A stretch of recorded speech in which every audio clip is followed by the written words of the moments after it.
Hey guys, again, after using this one,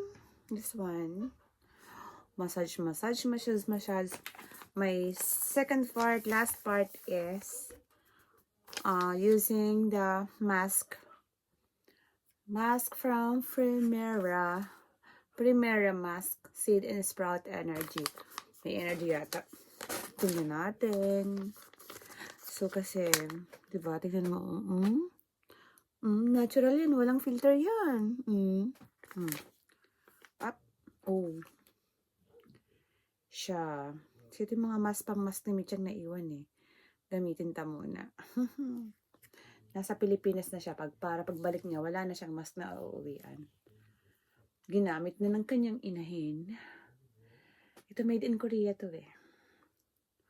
Ano yan? Dapat ito pala. Tingnan natin. Kasi nagaba na ako, nagmassage na ako kanina. Kaya lang natigil kasi gumawa ako ng tea habang nakamask. May tea ako, yung aking ilong na pasngak. Pango. Nakita nyo naman. Ito yung daily routine ko. Yan. Kasi wala akong pampalifting eh. Wala akong pampabelo. Di pa tapos ang anak ko. Later on, na ako magbebelo.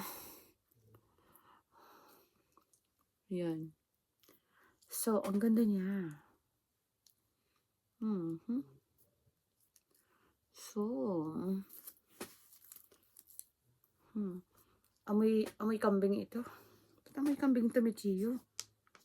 Kaya pala, sprout and seed and sprout energy daw.